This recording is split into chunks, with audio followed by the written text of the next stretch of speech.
হঠাৎ অপরিচিত একটি নাম্বার থেকে আপনার নাম্বারে কল আসবে। কল করে আপনি শুনবেন অপরিচিত একটি কণ্ঠ, মায়া কণ্ঠ বা কোকিল কণ্ঠের অধিকারী একজন নারী আপনাকে কল করেছে।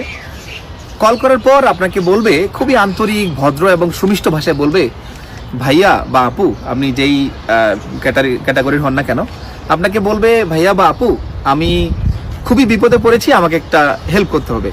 কি হেল্প? স্বাভাবিকভাবে আপনার প্রশ্ন আসতে পারে যে কি হেল্প। সে বলবে, আমি খুবই মধ্যবিত্ত ঘরের একজন মেয়ে, আমি অনেক কষ্টে পড়ালেখা শেষ করে একটা হতদরিদ্র পরিবার থেকে উঠে এসে পড়ালেখা শেষ করে একটা চাকরি পেয়েছি। তো সেক্ষেত্রে আপনার চাকরির যে আবেদন করেছিলাম, আবেদন করার সময়ে যে দোকানে, কম্পিউটারের দোকানে আবেদন করেছিলাম, সেখানে আপনার নাম্বারটা দেওয়া হয়েছে। ভুলে আমার নাম্বারটা দিতে গিয়ে আপনার নাম্বার দেওয়া হয়েছে। তো সেক্ষেত্রে আমি এত ভয়াবহ একটা বিপদে পড়েছি যে আমার চাকরিটা আটকে গেছে। এই আপনার মোবাইলে যে একটা পিন গেছে, যে পাসওয়ার্ড গেছে, এই পাসওয়ার্ডটা আমার মোবাইলে আসার কথা, কিন্তু আমার মোবাইলে না আসার কারণে আমি খুবই বিপদে পড়ে গেছি যে আপনার মোবাইলে গেছে। এই কথা বলার পরপরই শুরু হয়ে যাবে মায়া কান্না। এত বেশি কাঁদবে যে আপনি তার সুন্দর কথা, সাজানো কথা এবং গোছানো কথাবার্তার পরে মায়া কান্না শোনে, এত সুরেলা কণ্ঠে মায়া কান্না যখনই আপনি শুনবেন, তখনই আপনি হতভম্ব হয়ে যাবেন বা তার প্রতি মায়া বা সদয় অনুভূতি জেগে আপনি আপনার ফোনের যে ওটিপি আসবে বা পাসওয়ার্ডটা আসবে, ঠিক তৎক্ষণাৎ তাকে দেওয়ার জন্য উদ্গ্রীব হবেন বা চেষ্টা করবেন। কিন্তু এই জালে যখনই ফেসে যাবেন আপনি, একটু পরেই এই পাসওয়ার্ড দেওয়ার পরে বা ওটিপি দেওয়ার পরেই যখন আপনি ভাববেন একজন চাকরিরত প্রার্থী, আপনি হেল্প করলে হয়তো তার চাকরিটা হয়ে যাচ্ছে, তখনই আপনি বিপদে পড়ে গেলেন। কিভাবে বিপদে পড়লেন?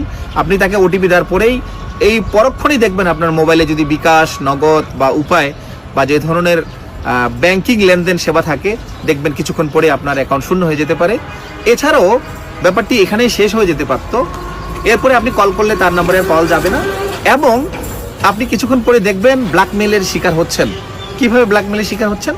প্রথমত, আপনার এই নাম্বার দিয়ে যদি মোবাইলে হোয়াটসঅ্যাপ বা যদি ফেসবুক বা অন্য কোনো ধরনের সোশ্যাল মিডিয়া যদি চালু থাকে, সেটা তারা হ্যাক করতে পারে।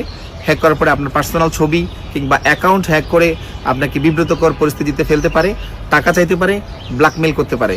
এই ধরনের বিপদ থেকে এড়িয়ে চলতে আমাদের সবসময় সতর্কতা অবলম্বন করা দরকার, সচেতন হওয়া দরকার, যাতে করে অপরিচিত কোনো নাম্বার থেকে কল করে, সেটা মেয়ে হতে পারে, ছেলে হতে পারে, কোনো ধরনের যদি ওটিপি চায় বা পাসওয়ার্ড চায়, কখনোই শেয়ার করবেন না।